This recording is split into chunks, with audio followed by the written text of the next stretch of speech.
章69至27章10節。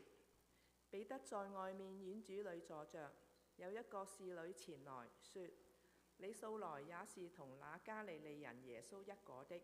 彼得在眾人面前卻不認識，說：我不知道你說的是什麼。既出去到了門口，又有一個侍女看見他，就對那裏的人說：這個人也是同拿撒勒人耶穌一夥的。彼得又不承認，並且起誓說：我不認得那個人。過了不多的時候，旁邊站着的人前來對彼得說：你真是他們一黨的，你的口音把你露出來了。彼得就發咒起誓的說：我不認得那個人。立時雞就叫了。彼得想起耶穌所說的話：雞叫以先，你要3次不認我。他就出去痛哭。到了早晨，眾祭司長和民間的長老大家商議要治死耶穌，就把他捆綁解去，交給巡撫比拉多。這時候賣耶穌的猶大看見耶穌已經定了罪，就後悔，把那30塊錢拿回來給祭司長和長老，說：我賣了無辜之人的血是有罪了。他們說：那與我們有什麼相干？他自己承擔吧，你自己承擔吧。猶大就把那錢銀掉在殿裏，出去吊死了。祭司長拾起銀錢來說：這是血價，不可放在庫裏。他們商議，就用那銀錢買了窯戶的1塊田，為要埋葬外鄉人，所以那塊田直到今日還叫做血田。這就應驗了先知耶利米的話，說：他們用那30塊錢，就是被估定了人的價錢。這以色列人中所估定的，賣了窯戶的1塊田，這是照着主所吩咐我的。以下落嚟係交俾余志倫牧師。今日題目係生命成長9，付不起的代價，誰來付？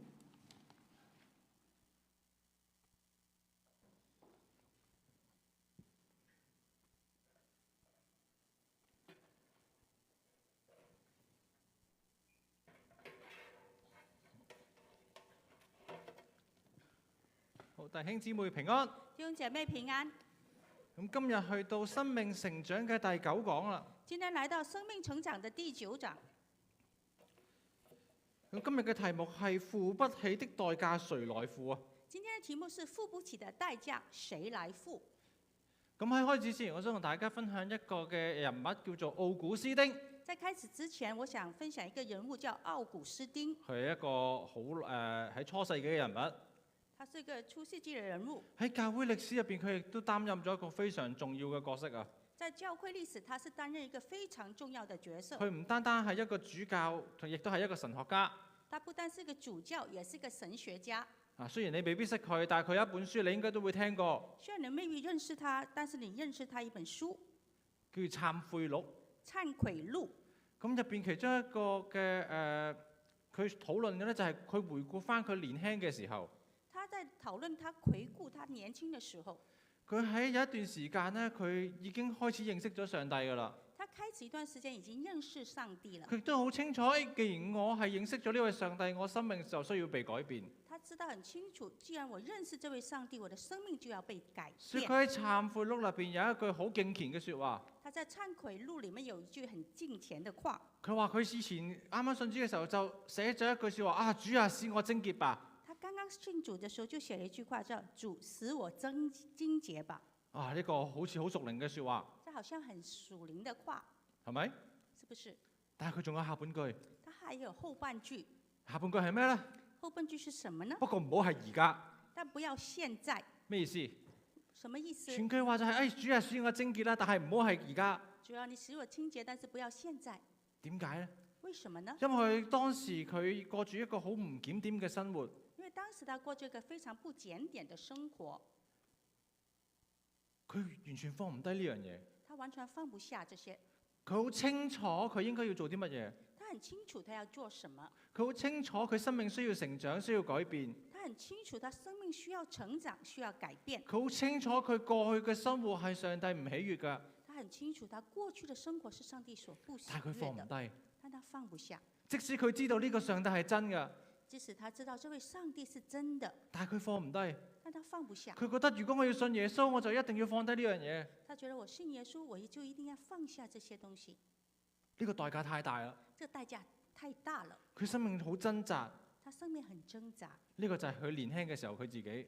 就是年輕的時候他。當然佢後尾成為一個主教，成為神學家，佢就已經放下咗呢樣嘢啦。後來他成為主教、神學家，就把這些東西都放下了。但係佢將呢樣嘢寫低，但他把這個事情寫下來，俾以後嘅人都睇得到佢年輕時係點樣樣。讓以後來的人都可以看到他年輕時候是怎麼樣。點解佢要寫低？為什麼他要寫下來？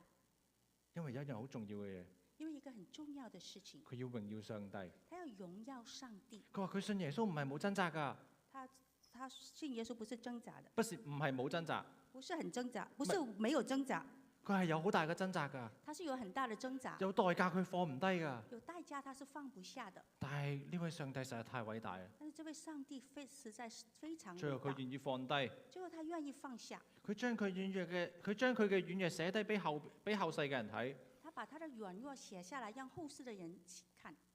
係啊，想話俾後邊嘅人知一樣嘢，他好讓後面的人知道一個事情：主耶穌係非常之偉大，主耶穌是非常偉大，呢個福音係非常之偉大，這個福音是非常偉可以大，更新人嘅生命，可以更新人的生命，令到將佢原本放唔低嘅嘢都能夠放得低。讓他原本放不下都能放下來。佢嘅生命其實同今日好多人嘅生命好相似。他的生命跟現在很多人都很相似。我哋知道耶穌係好噶，我們知道耶穌是好的，我哋知道讀聖經係好噶，我們知道讀聖經是好的，我哋知道跟隨上帝侍奉係好噶，我們知道跟隨上帝侍奉是好的，但係我哋就係放唔低。但是我們就放不下。放唔低啲乜嘢？放不下什麼呢？可能係我哋世俗嘅好多嘢。可能是我們世俗的很多事情。有時間我多啲去玩好過啦。有時間就多點出去玩好了。有時間我打多2份工賺多啲錢好過有啦時。間我打2份工作賺多點錢好了。喺教會侍奉咁麻煩，在教會侍奉這麼麻煩，有時侍奉都未必係最麻煩喎。而有時候侍奉未必是最麻煩的事。侍奉要同其他人相處嗰下先麻煩喎。侍奉要跟其他人相處是更加麻煩的。有時會有衝突嘅喎。有時候會有衝突。哇，好多嘢處理，哇，好多事情要處理，呢啲就係代價。這就是代價。好多人就覺得，哎呀，我都係唔好侍奉啦，很多人覺得，哎，還是不要侍奉，都係唔好奉獻啦，還是不要奉獻，都係唔好花時間讀經啦，還是不要花時間去讀經了，因為好多代價我哋放唔低。因為很多代價我們放不下。咁今日我哋就係生命成長嘅第9講啊。今天是生命成長的第9講，我哋就係講緊一樣付不起嘅代價，邊個嚟付呢？我們說付不起的代價誰來付呢？我哋會睇到3樣嘢：我們可以看到3個事情：懼怕付上代價、獨自付上代價，同埋基督付上代價。懼怕付上代價、獨自付上代價、基督付上代價。到底我哋人懼怕啲乜嘢代價？到底我們人懼怕什麼代價呢？同埋當我哋人如果獨自付上呢個付不起嘅代價嘅時候，會有咩後果？當我們人獨自付上代價，有什麼後果呢？最後點解我哋唯獨只能夠將代價交俾基督呢？最後為什麼我們只能把代價交給基督呢？嗱，我哋睇一睇第一點啦。我們看到第一點，呢度嘅經文係講緊彼得3次不認主。這經文說到彼得3次不認主。你見到70節就話彼得喺眾人面前不承認。 70節說彼得在眾人面前不承認，佢係唔識耶穌㗎。他說他不認識耶穌。其實耶穌喺上文已經預言咗話彼得，你將會3次不認我。耶穌在上文已經預言了彼得將3次不認我。大家仲記得當時彼得點回應啊？大家記得當時彼得是怎麼回應？其他人可能會，其他人可能會，我就必永不會跌倒。我就必不永會跌倒。當時彼得係真係相信，認為自己係永遠都唔會跌倒㗎。當時彼得真的相信自己永不會跌倒的，佢充滿信心。他充滿信心。但係當呢樣嘢真係發生嘅時候，但事情真的發生的時候，呢個代價佢真係要付嘅時候，代價他真的要付出的時候，佢突然間就開始保護自己啦。他突然就開始保護自己了。呢個就係彼得。這就是彼得。哇！佢對付上代價有一個懼怕喺度。他說付上代價，他有個懼怕在那裡。可能過去佢冇諗過耶穌真係會被釘十架。可能過去他沒有想過耶穌真的會被釘十架。或者好多唔同嘅其他原因。或者很多不同的其他原因。但係有一樣嘢我哋係可以肯定嘅，但有一樣事情我們可以肯定的，就係喺代價嚟之前，我哋好容易高估我哋自己。在代價來臨之前，我們很容易高估我們自己。我哋好容易將我哋自己好嘅一面覺得我係好屬靈嘅。我們很容易覺得自己是好的一面，覺得自己非常屬靈。人哋都唔奉獻，我有奉獻啊！人家都沒有奉獻，我有奉獻。人哋都唔願意每日讀經，我有每日讀經啊！別人不願意每天讀經，我願意每天讀經。人哋連禱告會都唔返，我每個禮拜都有返㗎人。家禱告會也不參加，我每個星期都參加。哇！我好屬靈啊！哇，我非常屬靈。我哋就覺得其他人可能會跌倒，我必不會。就覺得其他人可能跌倒，但是我絕不愧。但係當真正嘅代價發嚟嘅時候，當真正的代價來臨的時候，我哋就開始害怕啦。我們就開始害怕。我哋真實嘅一面就暴露出嚟啦我。們真實的一面就暴露出來。所以當時彼得被人問，好似係你識耶穌嘅喎，當時彼得被人問說，好像你是認識耶穌的好，似見過你同佢一齊嘅喎。我好像看見你跟他一起過。彼得當時好懼怕。彼得當時很懼如怕。果我認我係識耶穌嘅，如果我承認我認識耶穌的如，果我承認我係佢嘅門徒嘅，如果我承認我是他的門徒的話，我會有咩後果？我會有什麼後果？彼得開始驚，彼得開始害佢會怕。覺得可能我會同基督一樣俾人捉捕、俾人殺。他可能害怕是會被跟基督一樣被人捉捕、被人殺害。弟兄姊妹，弟兄姐妹，乜嘢係信耶穌呢？什麼是信耶穌好多呢？時候我哋傳福音嘅時候講到信耶穌你就得永生，很多時候我們傳福音說信耶穌你得永生，我哋將呢樣嘢好個人化。我們把這個事情很個人化。哇！我哋將呢樣嘢覺得我係為咗得上天堂，我哋信耶穌嘅。我們覺得我們是為了得上天堂而信耶穌的，呢樣嘢變咗乜嘢呢？這樣變成什麼呢？變咗一種交易，變成一種交易、變咗一種利益。利益。我係為咗好處我先嚟翻嚟教會嘅我是。為了好處才回來教會。哇！你話我信耶穌翻教會我就可以上天堂喎你，說我信耶穌回教會就可以上天堂了，幾好嘅事情。多麼好的事情！但係呢個係上帝想要噶嘛？這是上帝想要的嗎？信耶穌係單單就係我信耶穌就得啦。信耶穌是單單就信耶穌就可以了嗎？仲記得一開始奧古斯丁個故事嗎？還記得開始奧古斯丁的故事嗎？佢好清楚上帝係唔喜悅佢嗰個唔檢點嘅生活。他很清楚上帝不喜悅他那不檢點的生活。如果信耶穌單單淨係上天堂嘅話，如果信耶穌單單是上天堂的話，咁今日我哋做乜嘢都冇所謂。那我們今天幹什麼都沒什麼關係。但係你信耶穌唔係單單係呢樣嘢。但我們信耶穌不是單單是這個事情。乜嘢係信耶穌？什麼是信耶穌？就係承認主耶穌基督係我哋生命嘅主。就是承認主耶穌基督是我們生命的主。我哋係與耶穌同死同活。我們是跟耶穌同死同活。我哋嘅生命係跟從上帝，以上帝為中心。我們生命是跟隨上帝，以上帝為中心。我哋宣認佢係一個神，我們需要在神，唔係單單知道佢係一個好有能力嘅神，不是單單知道他是很有能力的神，而係宣告佢係創造天地萬物，亦都係我嘅上帝。而是宣告他是創造天地萬物，也是我的上帝。所以我生命係為佢而活。所以我的生命是為他而活。哇！好多人聽到呢度，很多人聽到這裡，哇！信耶穌咁麻煩嘅，信耶穌這麼麻煩啊！哇！要我生命跟從佢，要我的生命跟隨咁我寧他，願唔信啊！那我寧願不相信了。但係當你唔信耶穌嘅時候，當你不相信耶穌的時候，你認為你生命冇神咩？你生命沒有神嗎？其實每個人都係跟從緊某一樣嘢而活。每個人都跟隨某一樣東西而活。無論你信唔信耶穌，你信不信耶穌？你嘅生命有一樣嘢係主宰緊你㗎。你這生命有一樣東西是主宰你的，佢一路都係帶領你、影響你嘅生活㗎。它一路帶領你、影響你的生活。例如咩呢？例如什麼呢？享樂主義者，或者是來享樂主義者享樂主義者，佢哋覺得人生最緊要就係開心。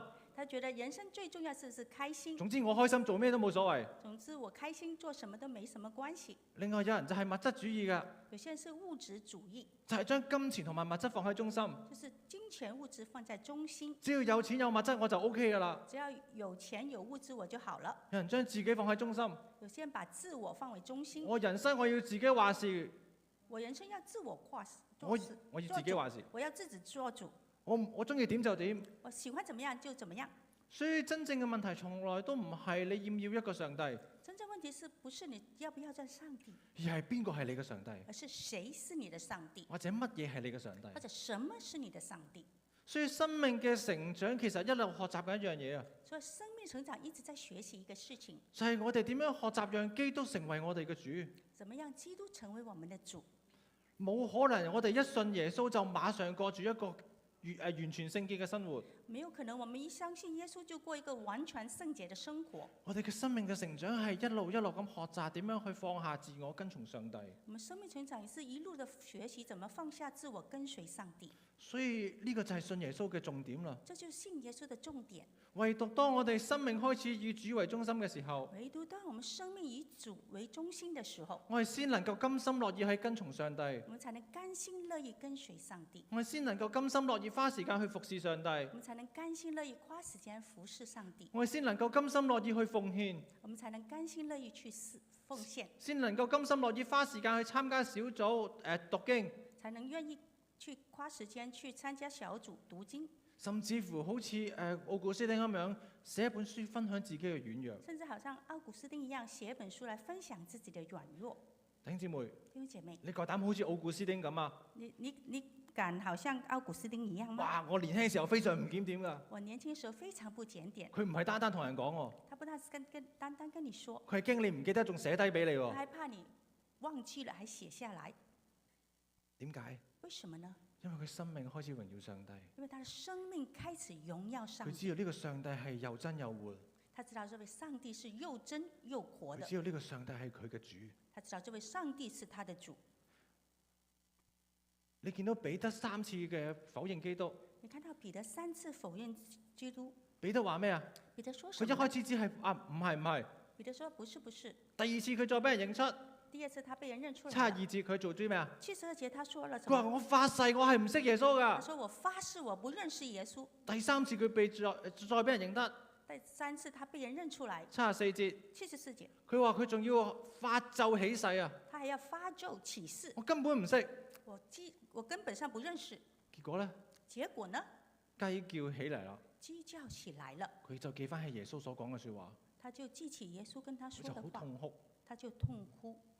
呢樣嘢暴露咗啲乜嘢？這暴露了什麼呢？暴露咗其實我哋人嘅內心未必係我哋想象中咁成熟。這顯露了我們人生內心並不像我們想象的這麼成熟。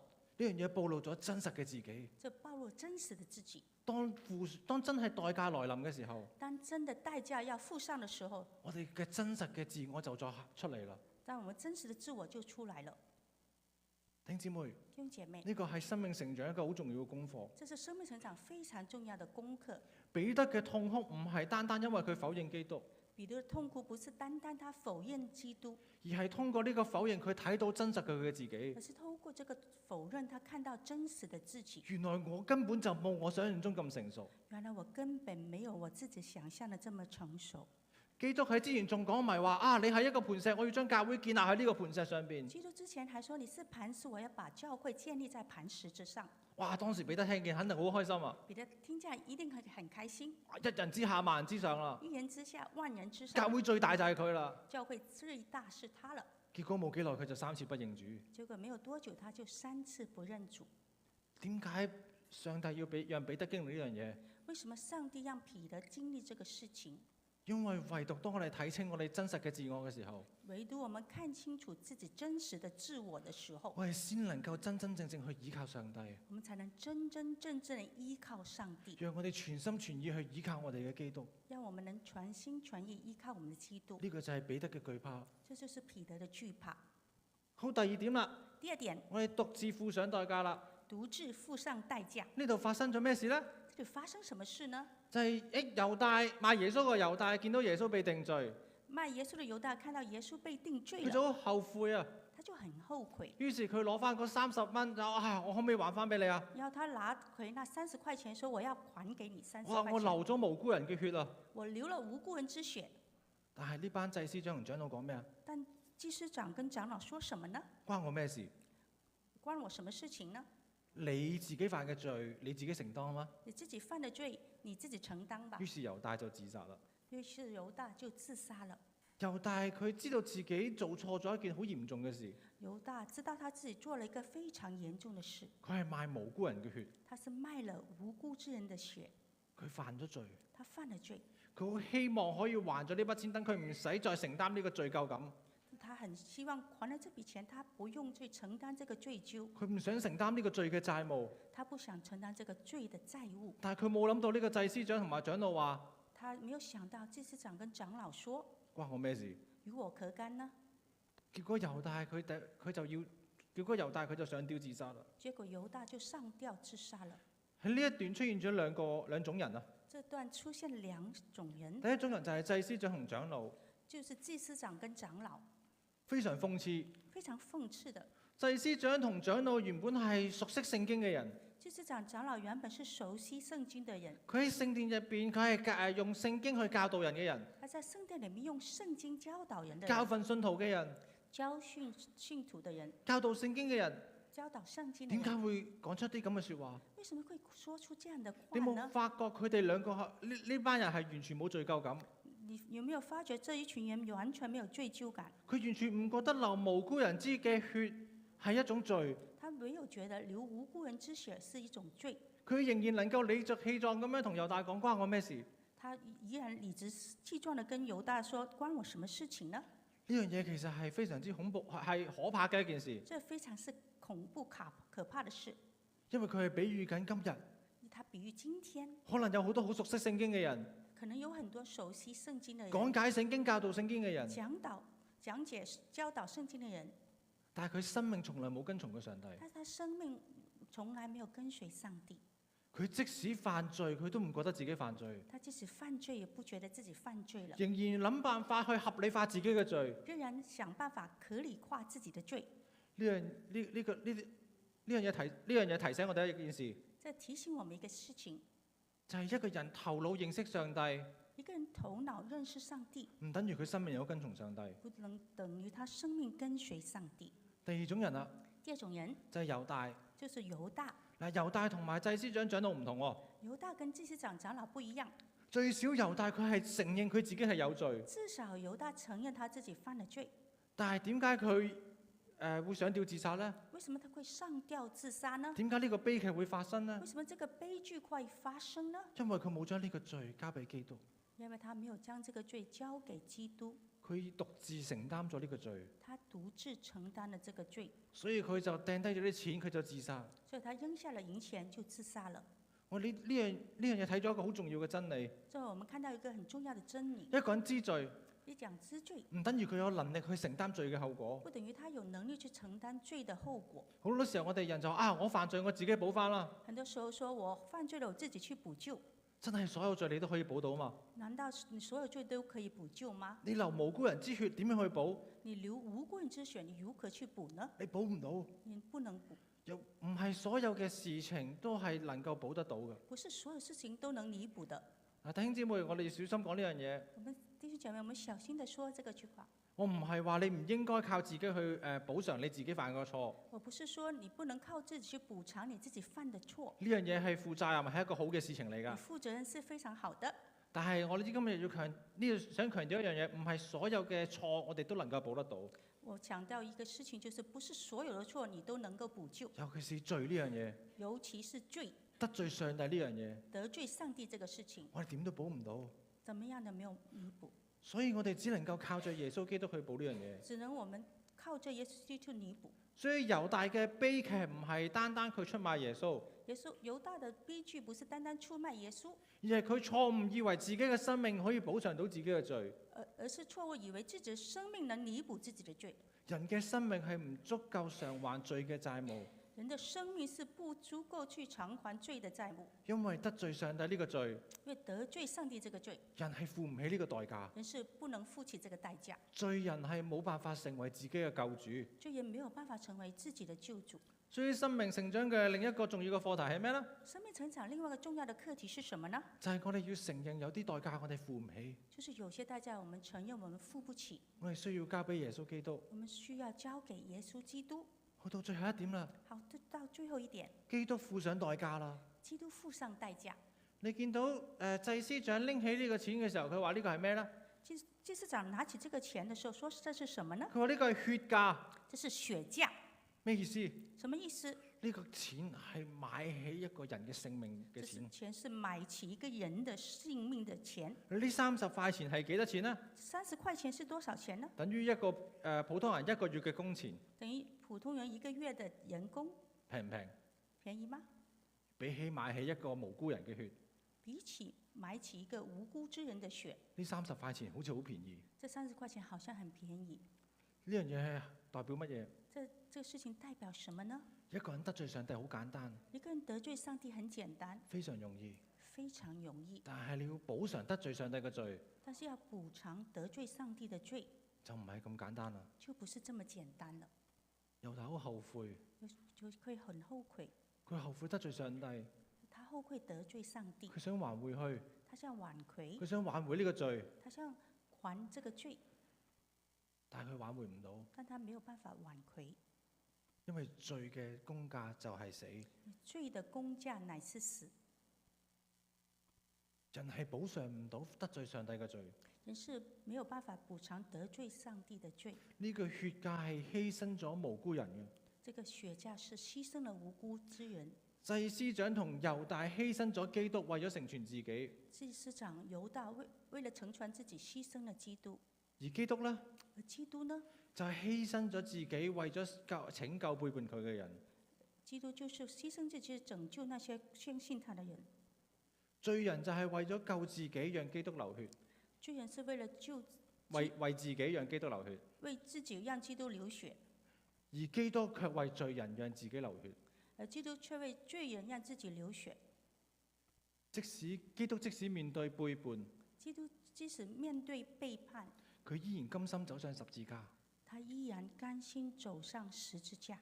呢個係一個人付唔起嘅代價，這是一個人付不起的代價。但係基督甘願咁樣去做。但是基督甘願這麼去做。呢個就係基督嘅義同埋聖潔啦。這就是基督的義跟聖潔。唯獨一個完全冇犯過罪嘅基督耶穌，唯獨一個完全沒有犯過罪的基督耶一個穌，完全嘅義、完全聖潔嘅神，一個完全義、完全聖潔的神，先能夠承擔得起罪人嘅代價，才能承擔罪人的代價，先能夠承擔得起我同你得罪上帝嘅代價。才能承擔你和我得罪上帝的代價。弟兄姊妹，弟兄姐妹，其實我同你都好似猶大，我跟你都很像猶大，唔係我哋都有攞30塊錢買耶穌，不是我們拿了30塊錢去賣了耶穌，而係我哋都係曾經為咗我哋自己嘅利益行先，而是我們曾經都為了自己的利益為為咗我先，自己嘅好處行先，為了自己的好處為先，將基督放喺後邊。把基督放在後面。我哋唔想俾基督成為我哋嘅王，我們不想讓基督成為我們的王，唔係因為我哋唔愛耶穌，不是因為我們不愛耶穌而，係我哋唔想放低我哋本身嘅生活，而是我們不想放下我們自己本來的生活我哋。放低唔到呢個代價，我們沒有辦法放下這個代所以我哋價，拒絕耶穌基督。所以我們拒絕耶穌基督。所以罪嘅核心係乜嘢？這罪的核心是什麼呢？就係我哋拒絕耶穌基督成為我哋嘅王。我們是拒絕耶穌基督成為我們的王。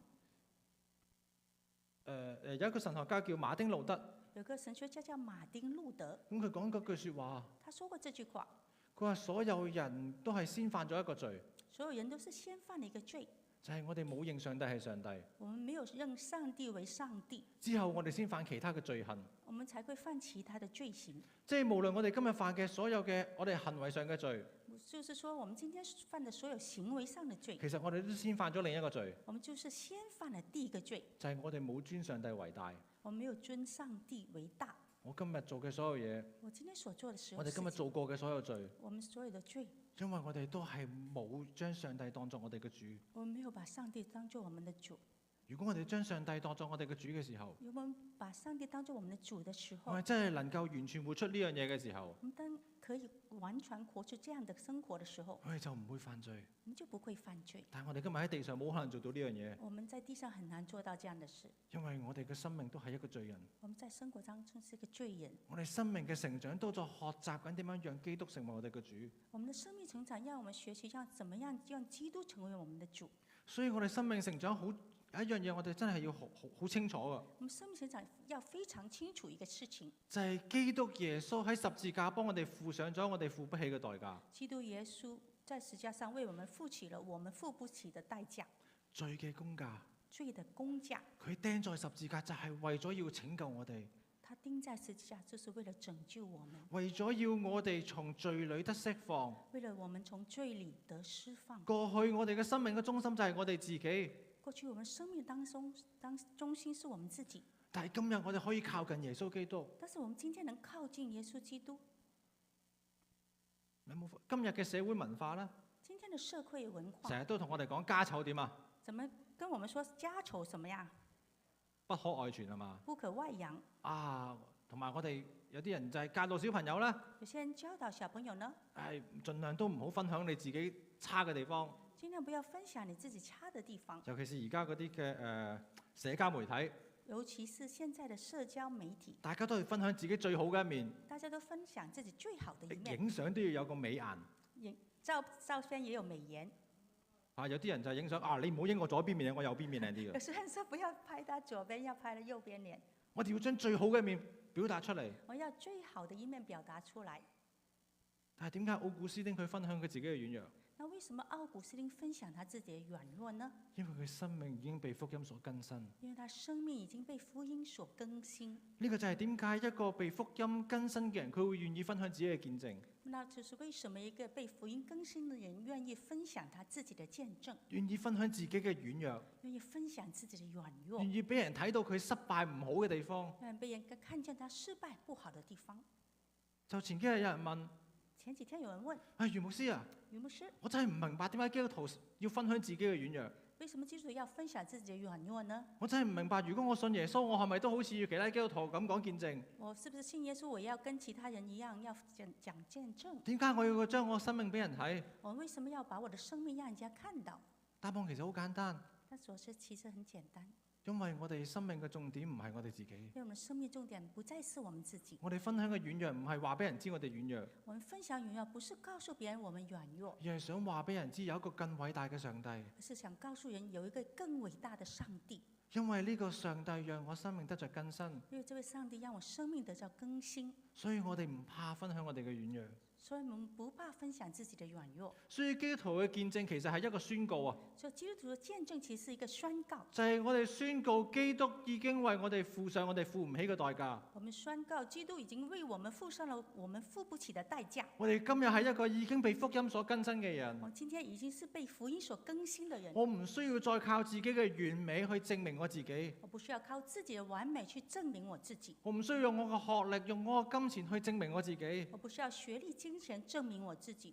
我唔再害怕，亦都唔需要再隱藏、假裝同保護自己嘅形象。我不需要去害怕、隱藏、假裝自己、保護自己的形象。我哋能夠分享軟弱，我們能分享軟弱，因為我哋要宣告主耶穌基督。我們要宣告主耶穌基督。我哋要榮耀主耶穌基督。我們要榮耀主耶穌基督。點解有基督徒會願意甘心樂意做十一奉獻？為什麼有基督徒願意甘心做11奉獻？因為我哋被福音所更新。因為我們被福音所更新。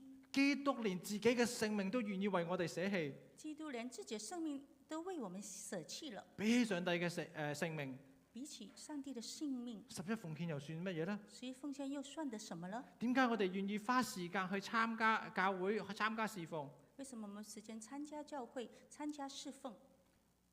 呢個係基督嘅代，呢個係跟隨上帝嘅代價嚟㗎。這是跟隨上帝的代價。呢個係生命成長嘅代價嚟㗎。這是生命成長的代價。但係因為基督已經為我哋付上我哋付不起嘅代價，因為基督已經為我們付上了我們付不起的代價，所以我哋願意跟隨上帝，所以我們願意跟隨上帝，讓基督成為我哋嘅主，讓基督成為我們的主。所以今日生命成長最核心嘅問題係啲乜嘢呢？所以今天生命成長最核心的問題是什麼呢？就係我哋要知道基督為我哋付上乜嘢嘅代價。我們就要基督為我們付上了什麼的代價？我哋願意跟從佢嗎？我們願意跟隨他嗎？願意以佢為我哋嘅主嗎？願意以他為我們的主嗎？我一齊禱告。我們一起禱告。主耶穌基督，我們再次感謝你，你在十字架的愛是一個我們付不起的代價。如果沒有你，我們都是為自己而活，做什麼事情都是先想到我自己。我們如何使用金錢，也是先想到我們自己；我們如何使用時間，也是先想到我們自己。是的，我們就求你看顧保守。我們真的每一個人都清楚明白，其實釘十字架的應該是我們自己，但是你為了拯救我們，讓我們看見你是上帝，讓我們知道我們的生命是有出路。你为我们钉在十字架。